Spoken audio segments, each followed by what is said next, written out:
By September 7th, 1888, a pervasive fear had seized the East End of London, with the streets echoing the spectre of an unidentified assailant.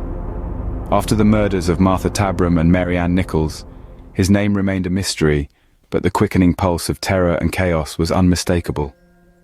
Jack the Ripper's campaign of horror was reaching an alarming crescendo, leaving a profound and foreboding shadow that enveloped the hearts of East London. With his next victim, he would create infamy, attaching a name to the terror that gripped the city: Jack the Ripper. In the gritty backdrop of Victorian London, Annie Chapman's life unfolded against the harsh realities of poverty and destitution.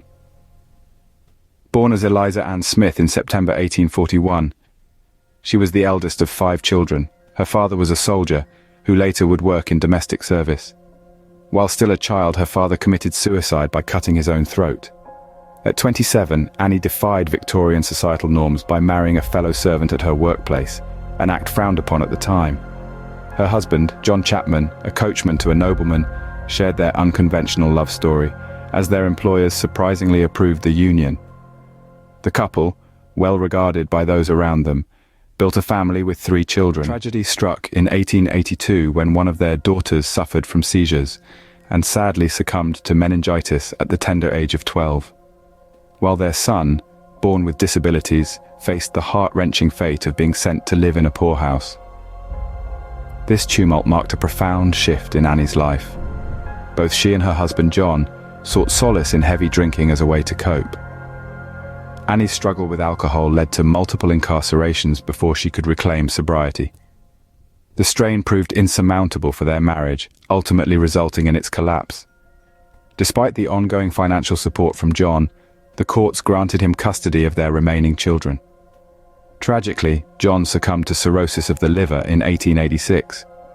Amidst the aftermath of these turbulent changes, Annie earned a poignant moniker, Dark Annie, encapsulating the shadows cast by the profound hardships she endured.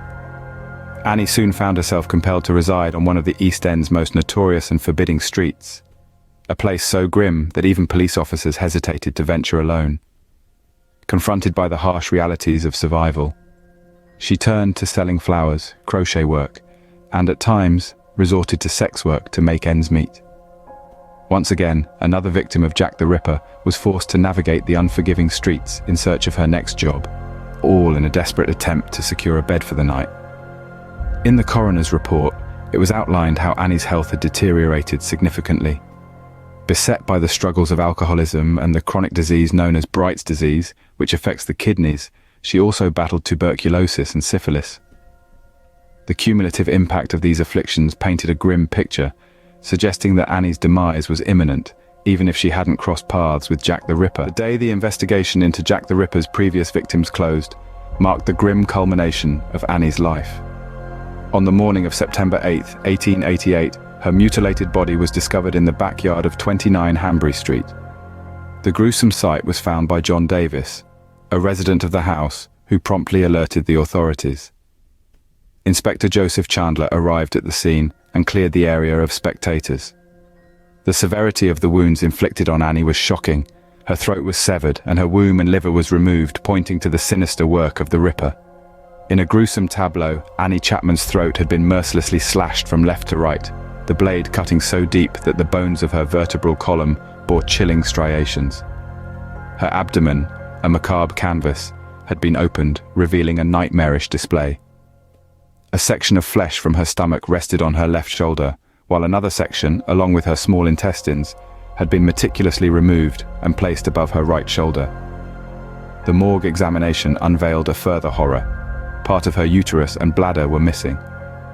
Chapman's tongue protruded, and her face was swollen, leading Dr. Phillips to surmise a ghastly possibility.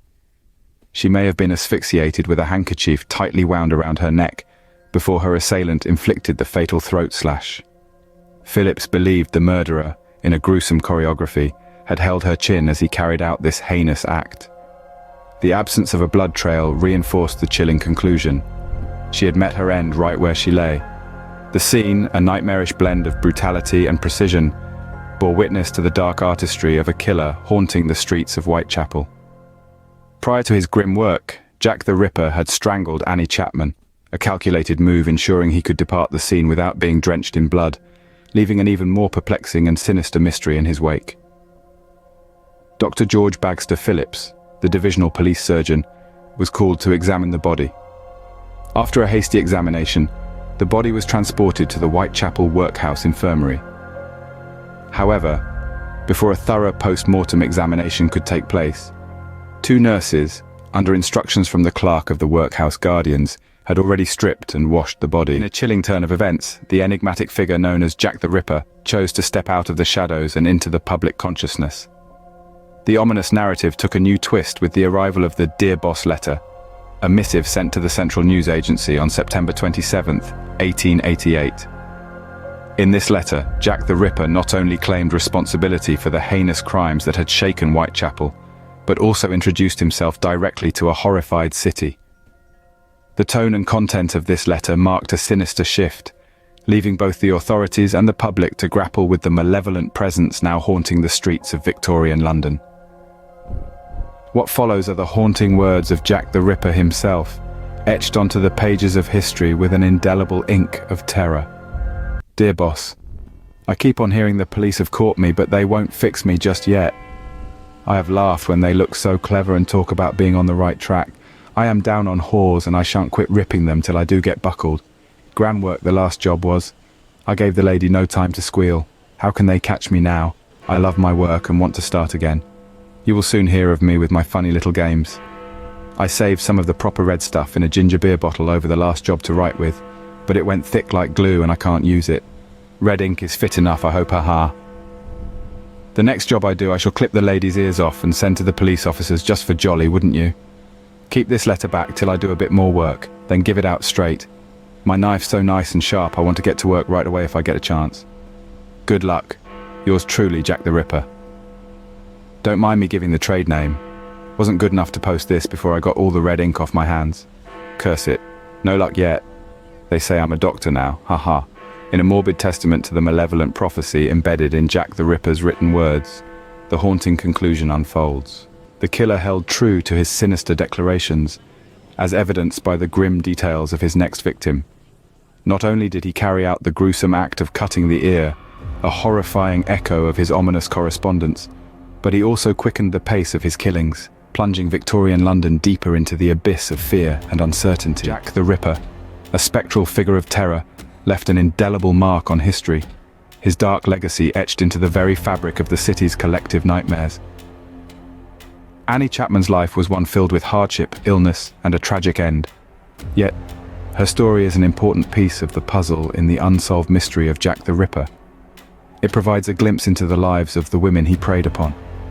Women who lived in the shadows of society, battling poverty, disease, and societal neglect. Annie's murder, like the others attributed to Jack the Ripper, remains an unsolved mystery, a chilling reminder of a time when a shadowy figure brought terror to the streets of London. Her story, though tragic, lives on, a testament to a time and place, a symbol of the countless women who lived and died in the shadow of the Ripper.